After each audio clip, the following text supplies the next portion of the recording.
بسم اللہ الرحمن الرحیم قال اللہ تعالی ان الحسنات یذہبن السیئات ذالک ذکری للذاکرین۔ یقیناً نیکیاں برائیوں کو دور کر دیتی ہیں۔ یہ نصیحت ہے نصیحت پکڑنے والوں کے لیے۔ اللہ تعالیٰ نے اس آیت کریمہ کے اندر واضح کیا کہ ایک بندہ جو نیکیاں بھی کرتا ہے اور کبھی کبھی وہ برائیوں کے اندر ملوث ہو جاتا ہے تو وہ اپنے دل کو چھوٹا نہ کرے کہ مجھ سے برائی ہو گئی، بلکہ اس برائی کو سامنے رکھ کر کے مزید نیکیاں کرنے کی کوشش کرے تاکہ ان نیکیوں کے ذریعے سے اللہ تعالیٰ اس گناہ کو معاف کر دے۔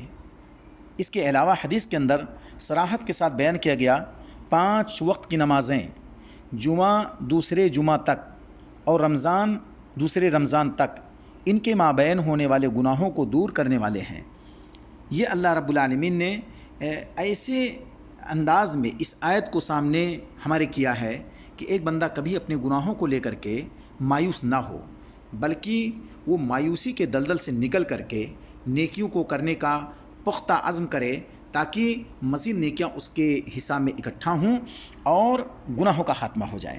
یہ اللہ رب العالمین کا کتنا کرم ہے، ایک بندے پر کتنے اچھے انداز میں اللہ تعالیٰ سمجھانے کی کوشش کر رہا ہے کہ اے بندے، تو اپنے گناہوں کو سامنے رکھ کر کے مایوس نہ ہونا، ہم معاف کرنے کے لیے تیار ہیں۔ تو ایسے وقت میں جب نیکی کا کام کر رہا ہے تو جو چھوٹے چھوٹے گناہ ہیں یہ بغیر توبہ کے معاف ہو جائیں گے۔ بڑے گناہوں کے لیے توبہ ہم نے رکھا ہے، توبہ کا دروازہ کھول کر رکھا ہے، ان دروازوں کا استعمال کر کے اپنے گناہوں کو صاف کر سکتے ہو، یہ میرا وعدہ ہے۔ اللہ تعالیٰ نے جس طریقے سے ہمارے لیے اتنے اچھے مواقع دیے ہیں، ہم ان مواقع کو ضائع نہ کریں، ان کو اپنے کام میں لائیں اور اپنے گناہوں سے اپنے آپ کو دور کریں۔ وآخر دعوانا ان الحمد للہ رب العالمین۔